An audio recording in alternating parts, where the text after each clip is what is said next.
నా అక్షరాలు ప్రజాశక్తులు వహించే విజయ ఐరావతాలు. నా అక్షరాలు వెన్నెల్లో ఆడుకునే ఆడపిల్లలు. నా అక్షరాలు ఇది రాసింది మన మండపాక పంచాయతీలో పుట్టిన దేవరపల్లి దేవరకొండ బాలగంగాధర్ తిలకర్, మన తణుకులో పుట్టిన మండపాక పంచాయతీలో పుట్టిన దేవరకొండ బాలగంగాధర్ తిలకర్ రాసింది.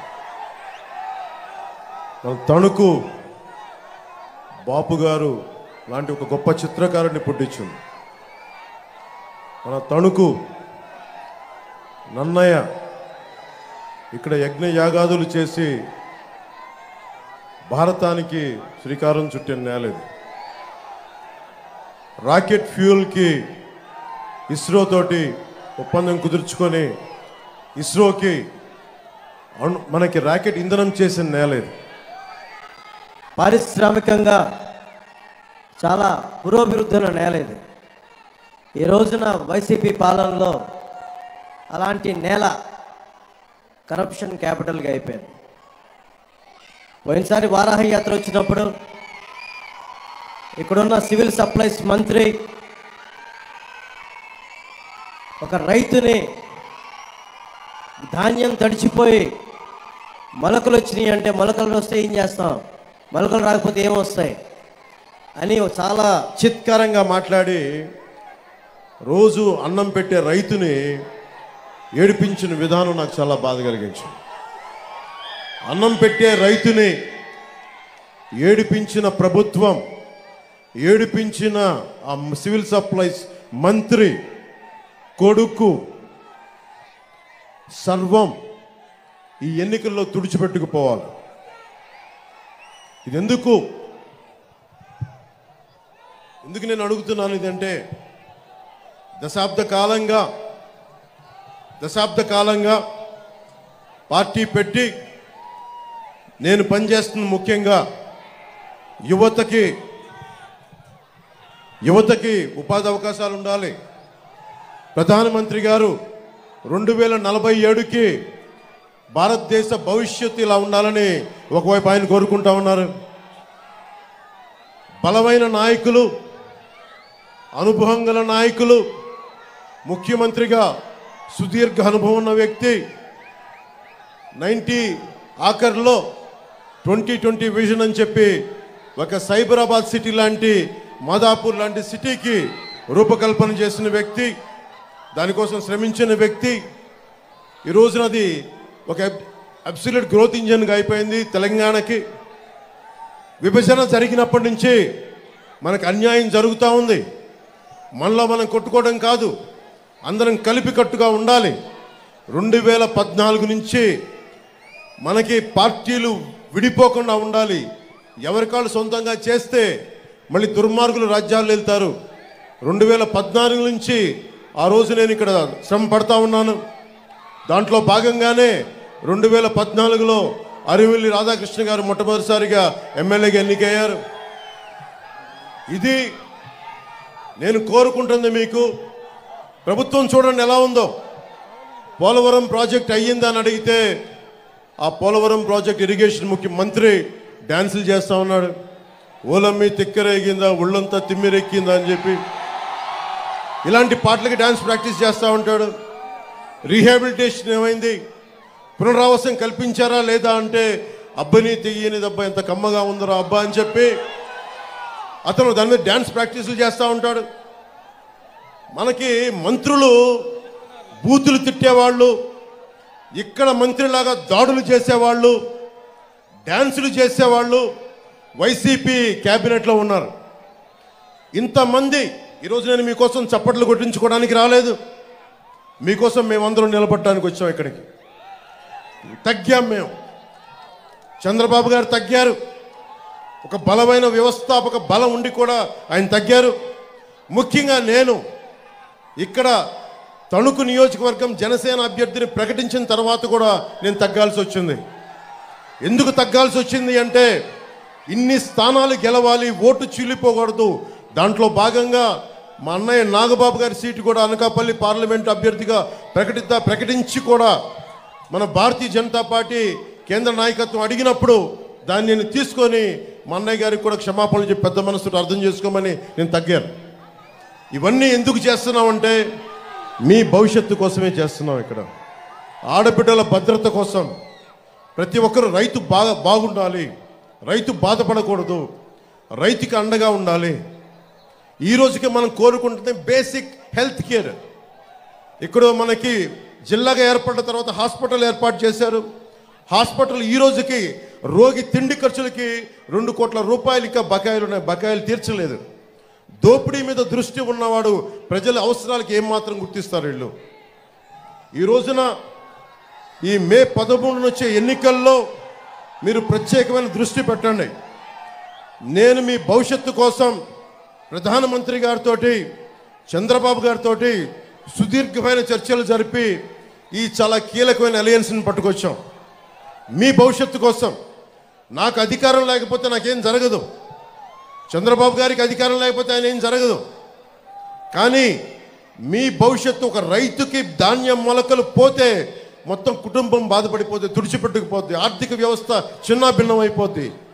5 సంవత్సరాలు మీకు ఉద్యోగాలు ఇస్తానని చెప్పి డిఎస్సి నోటిఫికేషన్ ఇవ్వలేదు. మాట్లాడితే జగన్ క్లాస్ వార్ అని మాట్లాడతాడు. క్లాస్ వార్ అంటే అర్థం ఏంటి? డబ్బున్నాడు పేదవాడిని దోచుకు తింటాం, డబ్బున్నవాడు కష్టపడేవాడిని దోచుకు తింటాం.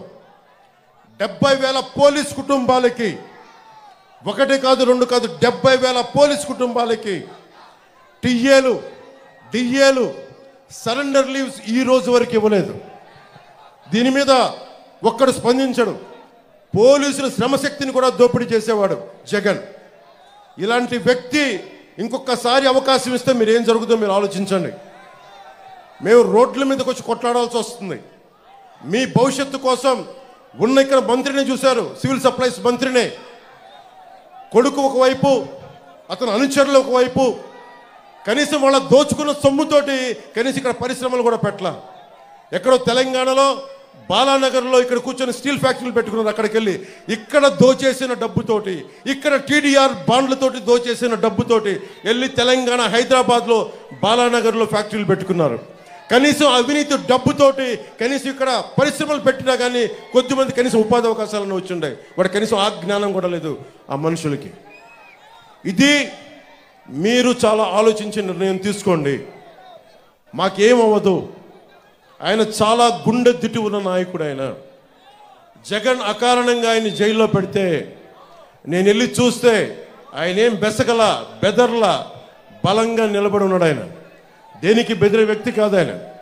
కానీ నాకు అనిపించింది, ఏదైతే మాట ఇచ్చానో 2021లో వైసీపీ వ్యతిరేక ఓటు చీలకూడదని చెప్పి నేను పదే చెప్పాను.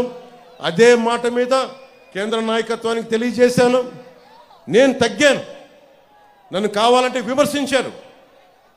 ఎందుకు నిలబడ్డానంటే ఆంధ్రప్రదేశ్ యువత, ఆంధ్రప్రదేశ్ భవిష్యత్తు పాడవకుండా ఉండాలంటే నేను ఒక పిసరు తగ్గితే నేనేం తగ్గిపోను. ఎక్కడ నెగ్గాలో కాదు, ఎక్కడ తగ్గాలో తెలియాలి. దేనికి తగ్గాను నేను? ఇక్కడ అభ్యర్థిని అనౌన్స్ చేసిన తర్వాత కూడా ఎందుకు తగ్గాల్సి వచ్చింది అంటే, మా వాళ్ళు ఒకళ్ళు తగ్గుతారు కానీ మీరు గెలుస్తారు, మీకు ఉపాధి అవకాశాలు వస్తాయి. అది దృష్టిలో పెట్టుకొని నేను తగ్గాను తప్ప పార్టీని తగ్గించాలని కానీ కూడా కాదు. ఎందుకంటే 4 దశాబ్దాలుగా ఒడిదుడుకులు తీసుకున్న వ్యక్తి, ఆయన అనుభవం కావాలి. అలాగే నేను ఎక్కడ సమస్య ఉన్నా, ఉదాహరణకి ఉద్దానం కిడ్నీ సమస్యకే 2014లో ఆయన మీద నాకు ఉన్న గౌరవం ఏంటంటే 2014లో ఉద్దానం కిడ్నీ సమస్య అప్పుడు గుర్తించి శ్రీకాకుళం వెళ్ళి నేను తిరిగితే ఆయన దృష్టికి తీసుకొస్తే 24 గంటలు తిరక్క ముందే మొత్తం ఉన్నతాధికారులు బృందాన్ని పిలిపించి మంగళగిరిలో కూర్చొని, క్యాంప్ ఆఫీస్లో కూర్చొని మొత్తం ఏం చేయాలని చెప్పి వెంటనే తక్షణంగా దానికోసం ఒక రిలీఫ్ ప్రోగ్రాం చేశారు. వెంటనే ఏమేమి రెమెడియల్ మెజర్స్ తీసుకున్నారు. అందుకనే ఆయన అనుభవం నాకు మనకి రాష్ట్రానికి కావాలి. అందుకని కూర్చొని నా స్వార్థాన్ని కూడా పక్కన పెట్టి మన ఆశయాలను కూడా మన ఆశలను కూడా పక్కన పెట్టి జనసేన నాయకుల తాలూకు తృష్ణను కూడా పక్కన పెట్టి కేవలం ఆంధ్రప్రదేశ్ ప్రజల ఆకాంక్షను దృష్టిలో పెట్టుకొని నేను ఈ పొత్తుకి చాలా ముందుండి అందరం కలవాలని చెప్పి నేను ముందుకు తీసుకెళ్ళాను. మీరు బాగుండాలని చెప్పి. మీకు ఈ వ్యక్తి నేను నా నోట్లోంచి ఉచ్చరించేంత స్థాయి కూడా లేదు ఈ సివిల్ సప్లైస్ మంత్రికి. ఇలాంటి మంత్రుల్ని, ఇలాంటి అభ్యర్థుల్ని, ఇలాంటి రాజకీయాల్లోంచి తన్ని తగలేసేయాలి బయటికి. గోస్తని నదిలో కలిపేయాలి ఇలాంటి వ్యక్తుల్ని. ఎంత అలుసు నీకు, ఎంత పొగరు నీకు, ఎంత అహంకారం నీకు, ఎంత దురహంకారం నీకు. రైతు ఏడుస్తా ధాన్యానికి మొలకలు వచ్చినాయి అంటే నువ్వు బూతులు తిడతావా? నీ అహంకారాన్ని నేల కింద రాచే రోజులు వస్తున్నాయి, మర్చిపోకు. నేను ఓట్ల కోసం కానీ నేను ప్రజలు బాగుండాలని ఆకాంక్షించేవాడిని. 25 సంవత్సరాలు రోజుకి కోట్లు తీసుకోగలిగే సత్తా ఉన్నవాడిని. ఇవన్నీ పక్కన పెట్టి ఒక సమూహం కావాలి. ఒక నదికి, ఒక దేశానికి ఒక నది చాలదు, ఒక దేహానికి ఒక రక్తనాళం సరిపోదు. అలాంటి 5 కోట్ల మంది ప్రజలకి ఒకళ్ళిద్దరు నాయకులు సరిపోరు. 3 పార్టీల బలమైన నాయకత్వం కావాలి. కేంద్ర నాయకత్వం సహాయ సహకారాలు ఉండాలి. చంద్రబాబు గారి అనుభవం కావాలి. మన జన సైనికుల వాడి జోడి మన బలంగా ముందుకు తీసుకెళ్ళగలిగే పోరాట శక్తి కావాలి. జనసేన రోడ్ల మీదకి వచ్చి పోరాటం చేసింది. ఈ మంత్రికి చెప్తా ఉన్నాను, నా జన సైనికుల మీద పడిన ఒంటి మీద పడ్డ దెబ్బ మేము మర్చిపోలేదు, గుర్తుపెట్టుకో.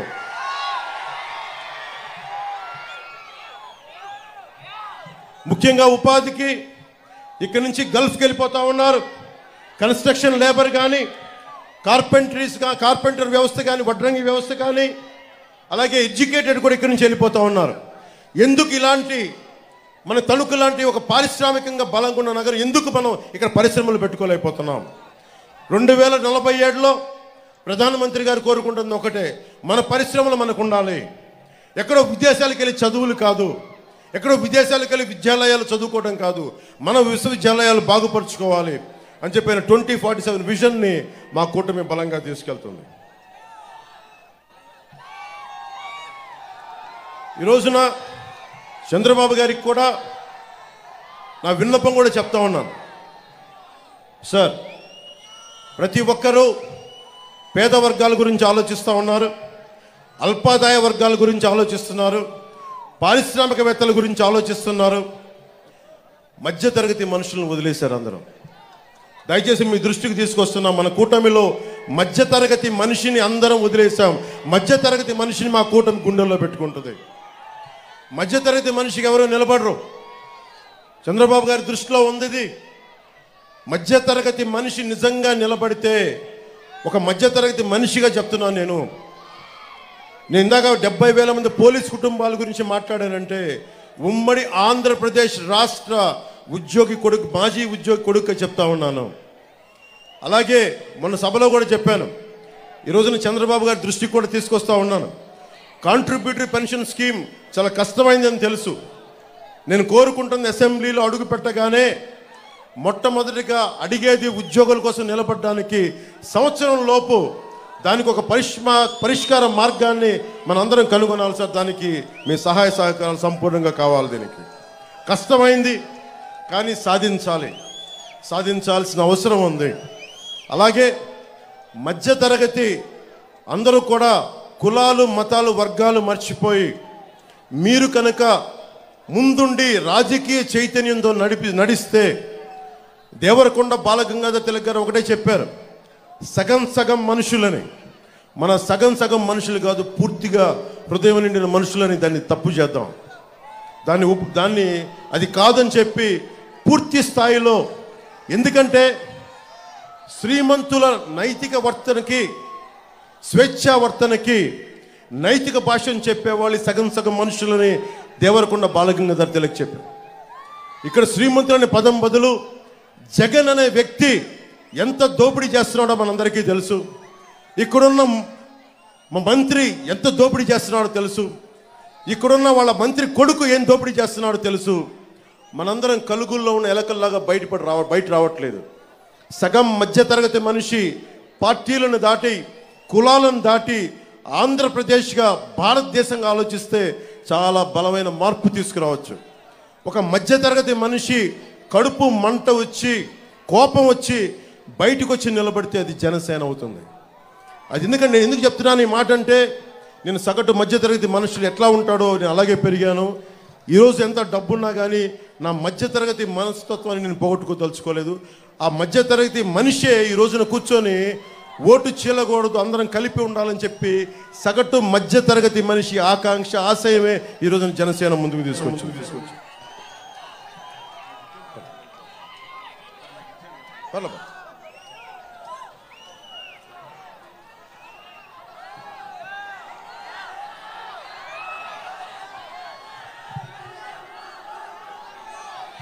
మీ అందరికీ కూడా మంచి రోజులు ఉన్నాయి.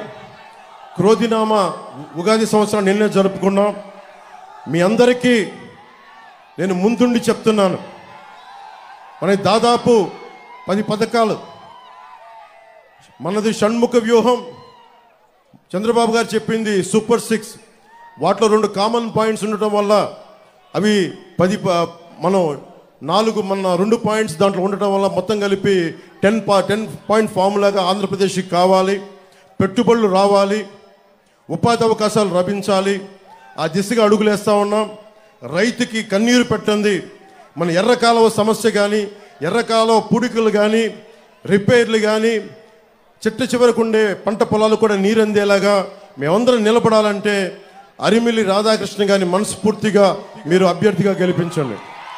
ఇది జనసేన నాయకులకి, కార్యకర్తలకి, ఆడపడుచులకి, వీర మహిళలకు కూడా నా ప్రత్యేకంగా నేను విజ్ఞాపన. దేనికి అంటే ఈ ఒక్కసారికి మనం ఖచ్చితంగా రాష్ట్ర ప్రజల పక్షం వహించాలని మనస్ఫూర్తిగా కోరుకుంటూ, అలాగే భూపతిరాజు శ్రీనివాస్ వర్మ గారు మన కూటమి ఉమ్మడి అభ్యర్థిగా భారతీయ జనతా పార్టీ తరపు నుంచి నిలబడతా ఉన్న నర్సాపూర్ పార్లమెంట్ అభ్యర్థిగా వారిని మనస్ఫూర్తిగా బలమైన మనకి మెజారిటీతో గెలిపించవలసిందిగా మనస్ఫూర్తిగా కోరుకుంటా ఉన్నాను. అలాగే ఈ సభకి వచ్చిన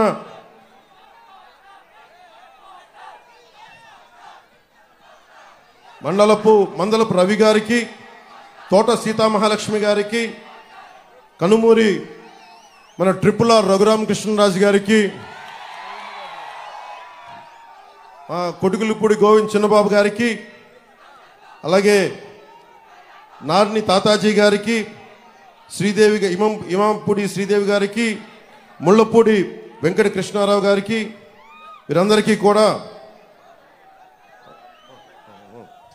మనస్ఫూర్తిగా వారందరికీ నా హృదయపూర్వక ధన్యవాదాలు తెలియజేసుకుంటూ ఒకే మొక్క మాట చెప్తాం.